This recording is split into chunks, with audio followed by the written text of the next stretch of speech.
Hello students. आज हम लोग मैथमेटिक्स क्लास 11 का चैप्टर फर्स्ट सेट्स पढ़ेंगे। इसमें टॉपिक्स क्या क्या हैं?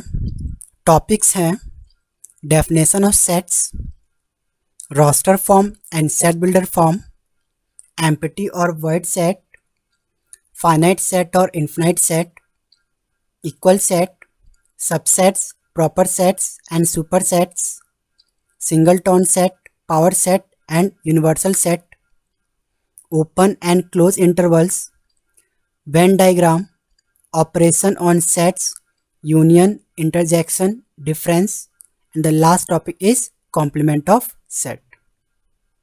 देखिए सेट क्या होता है। सेट इस वर्ड को आप डेली लाइफ में यूज करते हैं। जैसे कि आप बुक स्टोर पे जाते हैं और वहाँ कलरफुल पेन्स का सेट बाय करते हैं। देखिए आप यहाँ भी सेट वर्ड का यूज कर रहे हैं।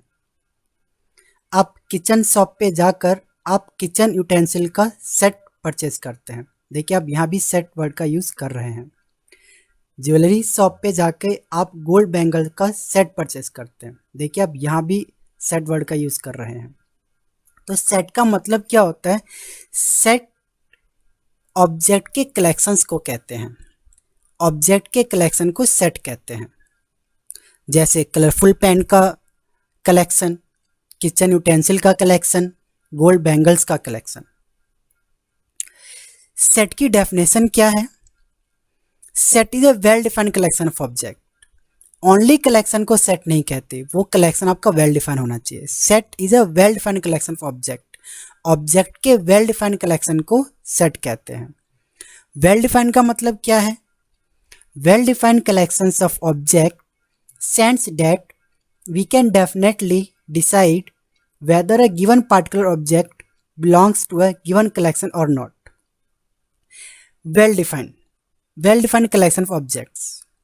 well defined का मतलब होता है कि कोई ऑब्जेक्ट किसी कलेक्शन में होगा या नहीं होगा।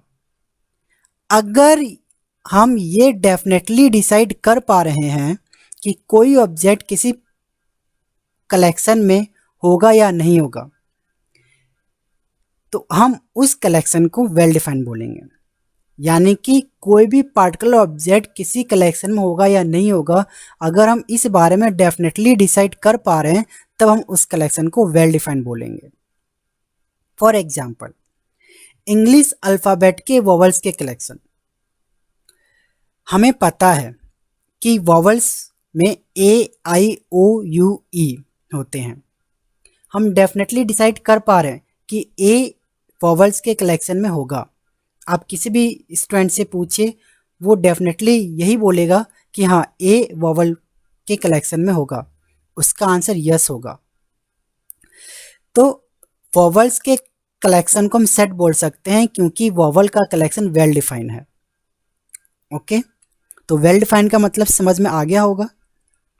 एग्जाम्पल, जैसे कि player of Indian cricket team. Indian cricket team के प्लेयर्स के कलेक्शन को हम सेट बोल सकते हैं क्योंकि वेल डिफाइन है। कैसे है well define? Indian cricket team, अगर मैं कहूं कि क्या इस कलेक्शन में एम एस धोनी होगा, तो आपका आंसर डेफिनेटली यस होगा। आप डिसाइड कर पा रहे हो कि एम एस धोनी इसमें इस कलेक्शन में होगा, इसलिए वेल डिफाइन है। आपका आंसर मे और मे नॉट भी नहीं होगा। तो समझ में आ गया, player of Indian cricket team ये एक सेट है। रिवर ऑफ इंडिया, ये भी एक वेल डिफाइंड कलेक्शन है, इसे भी हम सेट बोलेंगे। मेंबर्स ऑफ ए फैमिली, ये भी वेल डिफाइंड कलेक्शन है, इसे भी हम सेट बोलेंगे। Players of Indian cricket team, Dhoni, Kohli, Jadeja. और भी प्लेयर हम लिख सकते हैं, हमने केवल 3 प्लेयर लिखे हैं। River of India, Ganga, Kaveri, Yamuna. और भी रिवर्स हैं। Members of family, dad, mom, sister, brother, uncle, aunty. कुछ और एग्जांपल्स, और नेचुरल नंबर लेस देन 10, 10 से कम और नेचुरल नंबर कौन कौन से हैं? 1, 3, 5, 7, 9। ये भी वेल डिफाइन है, हम इजीली डेफिनेटली डिसाइड कर पा रहे हैं कि इस कलेक्शन में 1 होगा, 3 भी होगा, 5 भी होगा, 7 भी होगा, 9 भी होगा, इसलिए वेल डिफाइन है, इसे हम सेट बोलेंगे। The vowels in the English alphabet A I O U E, ये भी वेल डिफाइन है, हम डेफिनेटली डिसाइड कर पा रहे हैं कि ए आई ओ यू ई इस कलेक्शन में होगा, तो ये भी सेट है। Various kind of triangles, triangle के डिफरेंट काइंड के कलेक्शन को हम सेट बोल सकते हैं। इसमें क्या क्या होगा?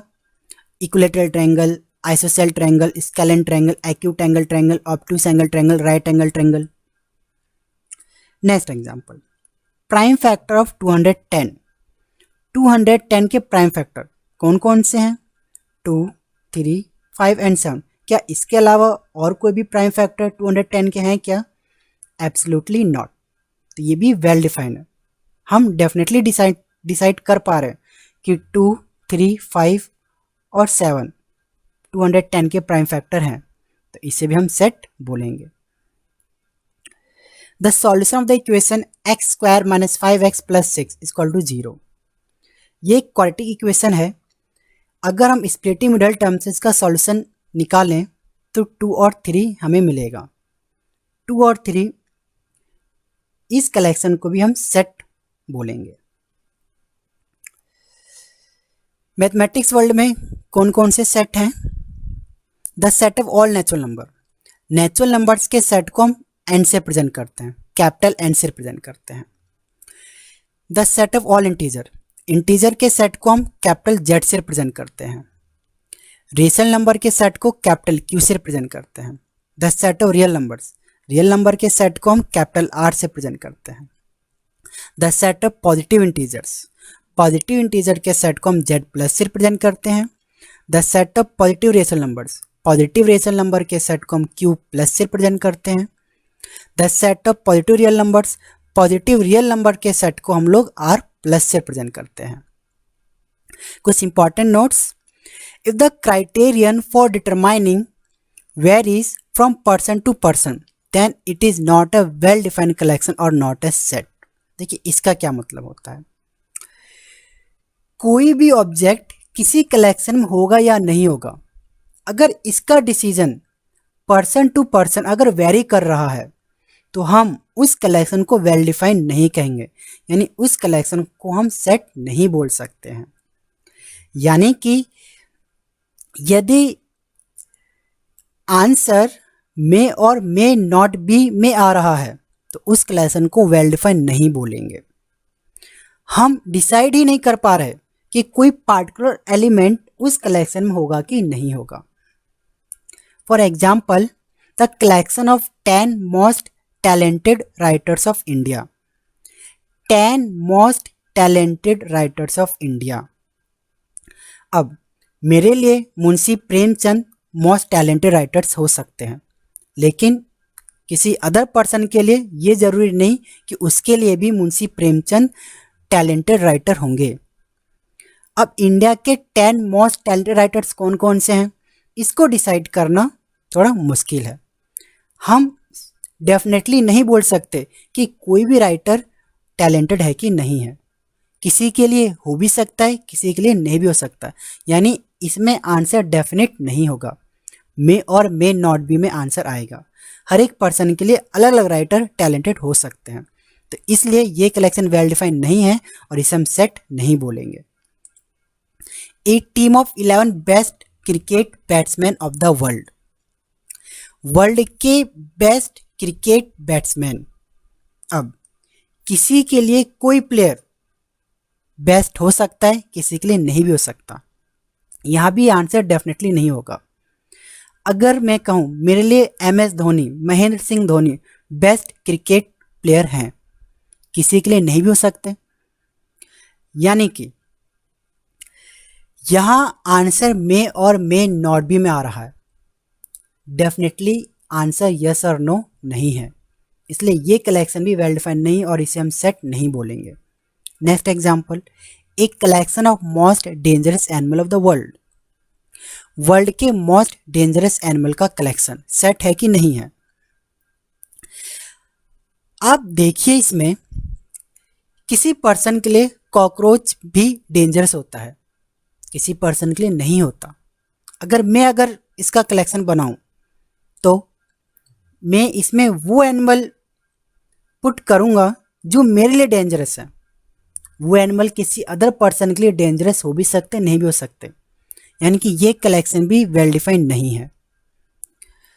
सबके लिए एनिमल्स, अलग अलग एनिमल डेंजरस होते हैं। मेरे लिए हो सकता है कॉकरोच से डेंजरस हो, मेरे लिए हो सकता है चींटी डेंजरस हो, आपके लिए नहीं हो। अब आपको समझ में आ गया होगा वेल डिफाइंड किसे कहते हैं, वेल डिफाइंड कलेक्शन किसे कहते हैं। इन तीनों एग्जाम्पल में आपने नोटिस किया होगा मोस्ट और बेस्ट वर्ड। किसी भी कलेक्शन में अगर मोस्ट और बेस्ट वर्ड यूज हो रहा है तो वो कलेक्शन कभी भी सेट नहीं होगा, क्योंकि ये वेल डिफाइंड नहीं होते। मेंबर और नॉट मेंबर।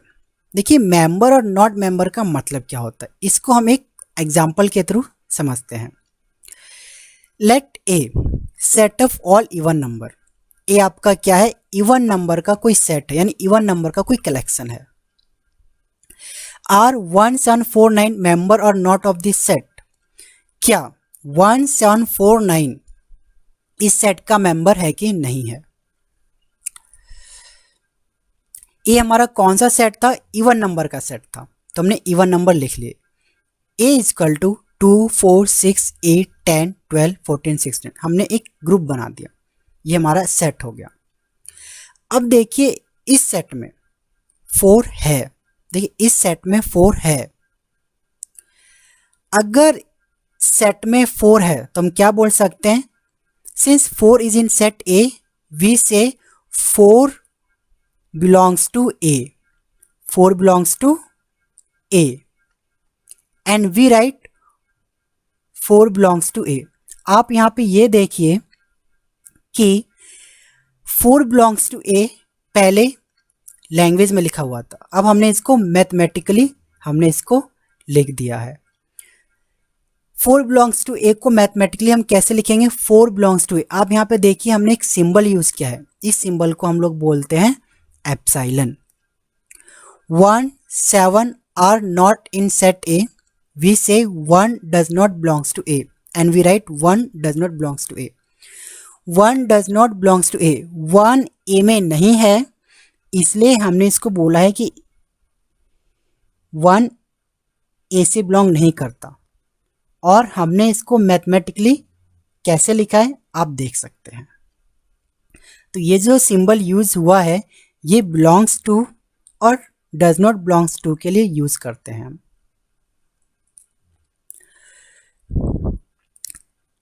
कुछ इंपॉर्टेंट फैक्ट देखते हैं। Sets are usually denoted by capital letters A B C X Y Z etc. Set को हम हमेशा कैपिटल लेटर से ही रिप्रेजेंट करते हैं। देखिए इस एग्जाम्पल में हमने ए, कैपिटल ए से इवन नंबर के सेट को रिप्रेजेंट किया है।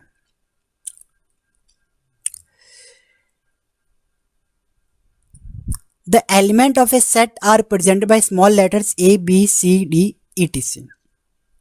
उस सेट के अंदर हमने जो भी एलिमेंट, जो भी ऑब्जेक्ट लिखा हुआ है उसको रिप्रेजेंट करने के लिए हम हमेशा स्मॉल लेटर्स का यूज करते हैं। For example a B c d, आप कुछ भी ले सकते हैं, ई भी ले सकते हैं, एफ भी ले सकते हैं।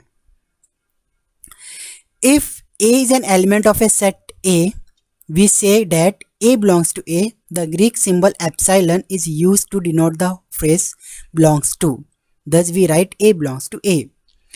अगर कोई एलिमेंट A किसी सेट A में अगर बिलोंग कर रहा है, हम इसको मैथमेटिकली कैसे रिप्रेजेंट करते हैं, एक ग्रीक सिंबल एप्सिलॉन से हम इसको रिप्रेजेंट करते हैं, और उसको मैथमेटिकली कैसे लिखते हैं, A belongs to A, आप यहाँ पे देख सकते हैं।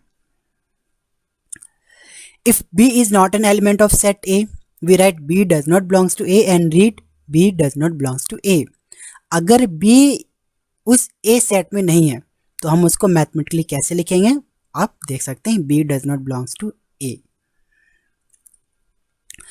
Object, elements and members of a set are synonymous terms, यानी ऑब्जेक्ट, एलिमेंट और मेंबर, इन तीनों वर्ड का मतलब सेम है। किसी भी सेट में हमने क्या लिखा है उसको या तो आप ऑब्जेक्ट बोल सकते हैं, एलिमेंट बोल सकते हैं या मेंबर बोल सकते हैं। जैसे इस एग्जाम्पल में ये जो फर्स्ट आपका एग्जाम्पल है हमने उसमें इवन नंबर लिया है 2, 4, 6, 8, 10, 12, 14, 16 और भी आगे हम लिख सकते हैं। तो 2 आपका इस सेट का ऑब्जेक्ट है, आप ऑब्जेक्ट भी कह सकते हैं, 2 को एलिमेंट भी बोल सकते हैं और मेंबर भी कह सकते हैं। मेथड और प्रेजेंटिंग अ सेट, किसी भी सेट को हम किस किस तरीके से रिप्रेजेंट कर सकते हैं। तो सेट को रिप्रेजेंट करने के दो मेथड होते हैं, एक रोस्टर और टेबलर फॉर्म और सेकंड वन है आपका set builder form. Roster form को ही हम लोग टेबलर फॉर्म कहते हैं। रोस्टर फॉर्म क्या होता है? ये सेट को रिप्रेजेंट करने का एक मेथड है। कैसा मेथड है? In roster form all the element of a set are listed, the elements are being separated by comma and are enclosed with in braces. इसे हम कर्ली ब्रैकेट बोलते हैं। यानी कि किसी भी सेट में जितने भी एलिमेंट हैं हम उसको लिस्ट के फॉर्म में और हर एक एलिमेंट को कॉमा से सेपरेट करते हैं और सारे एलिमेंट को कर्ली ब्रैकेट के अंदर क्लोज कर देते हैं। जैसे कि the set of all numbers in a dice is described in roster form as 1, 2, 3, 4, 5, 6। Dice में कौन कौन से नंबर होते हैं? 1, 2, 3, 4, 5, 6। तो आप देखिए इसमें टोटल 6 एलिमेंट हैं और इन एलिमेंट्स को हमने कॉमा से सेपरेट किया हुआ है और सारे एलिमेंट को ब्रैकेट के अंदर रखा हुआ है। ये जो मेथड है सेट को रिप्रेजेंट करने का, इसे हम रोस्टर फॉर्म या टेबलर फॉर्म कहते हैं। Points to be noted on roster form, जब हम सेट को रोस्टर फॉर्म में रिप्रेजेंट कर रहे हैं तो हमें किन किन बातों का ध्यान देना चाहिए। In roster form the order in which the elements are listed is immaterial. जब हम रोस्टर फॉर्म में लिख रहे हैं सेट को तो एलिमेंट्स को लिखने का जो ऑर्डर है वो कोई मतलब नहीं रखता। यानी कि हम एलिमेंट को एक एलिमेंट को कहीं भी लिख सकते हैं। फॉर एग्जाम्पल जैसे हमने डाइस वाले केस में 1, 2, 3, 4, 5, 6, हम 1 को लास्ट में भी लिख सकते हैं और शुरू में भी लिख सकते हैं। 2 को हम लास्ट में भी लिख सकते हैं और शुरू में भी लिख सकते हैं। The set of all vowels in the English alphabet can be written as, English alphabet के वॉवल्स का जो सेट है ए, ई, आई, ओ, यू, इसे हम ऐसे भी लिख सकते हैं ए, यू, आई, ओ, ई और यू, ई, आई, ओ, ए।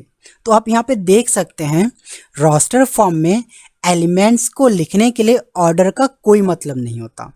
हम किसी भी एलिमेंट को कहीं भी लिख सकते हैं उस ब्रैकेट के अंदर। The dots at the end tells us that the set numbers continue indefinitely. यानी कि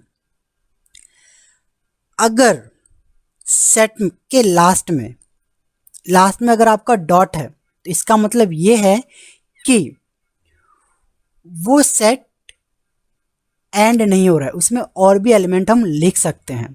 for example the set of all natural numbers is represented by 1, 3, 5, dot dot dot, last में कर्ली ब्रैकेट। तो इसका मतलब ये है हम इसमें बहुत सारे एलिमेंट लिख सकते हैं। और नेचुरल नंबर है, हम इसमें 7 भी लिख सकते हैं, 9, 11, 13, बहुत सारे एलिमेंट हम यहाँ पे लिख सकते हैं। इनडेफिनेटली एलिमेंट लिख सकते हैं। In roster form an element is not generally repeated. Roster form में एलिमेंट को हम रिपीट नहीं करते, जितने भी एलिमेंट हम लेते हैं वो डिस्टिंक्ट होने चाहिए। For example the set of letters forming the word school. देखिए जब हम स्कूल वर्ड का स्कूल वर्ड के लेटर का जब हम सेट फॉर्म करेंगे तो यहाँ पे देखिए ओ 2 बार है, लेकिन जब हम इसका सेट लिखेंगे तो वहाँ पे ओ हम एक ही बार लिखेंगे। ओके, तो आपने यहाँ पे देखा कि रोस्टर फॉर्म में एलिमेंट्स को लिखने के लिए ऑर्डर का कोई मतलब नहीं होता। हर एक एलिमेंट को हम एक ही बार लिखेंगे, रिपीट नहीं करेंगे। और अगर एलिमेंट के बाद अगर डॉट लिखा हुआ है तो इसका मतलब ये होता है कि हम उसमें और भी एलिमेंट लिख सकते हैं। सेट बिल्डर फॉर्म क्या होता है? इन set builder form all the element of a set possess a single common property which is not possessed by any element outside the set. Set builder form में लिखने के लिए उस सेट में जितने भी एलिमेंट हैं वो सारे एलिमेंट एक कॉमन प्रॉपर्टी होल्ड करते हैं जो कि उस सेट के बाहर का कोई अदर एलिमेंट उस प्रॉपर्टी को पजेस या होल्ड नहीं करता। इन द सेट AEIOUE यानी AEIOU, इस सेट में all the elements possess a common property, namely each of them is a vowel in the English alphabet and no other letters possess this property. इस set में देखिए क्या common property है। इस set में common property ये है कि ये सारे एलिमेंट इंग्लिश अल्फ़ाबेट के वॉवल हैं और इस सेट के बाहर कोई अदर एलिमेंट इस प्रॉपर्टी को होल्ड नहीं करते। यानी अगर हम बात करें बी एलिमेंट इस सेट में नहीं है तो बी एलिमेंट इस प्रॉपर्टी को होल्ड नहीं करते, यानी बी आपका वॉवल नहीं है। इस सेट को हमने वी से प्रेजेंट किया है। Denoting this set by capital we write v equal to x। ये जो हमने कॉलन का साइन लिखा है इसका मतलब होता है सच दैट x यहाँ पे उस सेट के हर एक एलिमेंट को रिप्रेजेंट कर रहा है। फिर हम कॉलन लगाते हैं, कॉलन का मतलब सच दैट, फिर उसके बाद उस एलिमेंट की प्रॉपर्टी लिखते हैं, यानी वो प्रॉपर्टी लिखते हैं जो कि उस सेट के हर एक एलिमेंट में है। तो यहाँ पे प्रॉपर्टी क्या है? Vowel. x is a vowel in English alphabet. और फिर हम इस स्टेटमेंट को कर्ली ब्रैकेट में क्लोज कर देते हैं। इसे हम बोलते हैं सेट बिल्डर फॉर्म। सेट को रिप्रेजेंट करने का method set builder form. Set builder form में रिप्रेजेंट करने के लिए कुछ important point. Please note that any other symbol like the letter y z etc could be used. हमने जो यहाँ पे वी सेट में जो हमने x यूज किया है, यहाँ पे हम x के अलावा y या z या कोई अदर लेटर स्मॉल लेटर में यूज कर सकते हैं। The symbol should be followed by A colon. अब देखिए कॉलन, वहाँ पे कॉलन लगाना बहुत जरूरी होता है। कॉलन का मतलब होता है सच दैट। जैसे हमने यहाँ पे लिखा है x such that x is a vowel in English alphabet. After the sign of colon we write the characteristic property possessed by the elements of the set and then enclose the whole description within braces.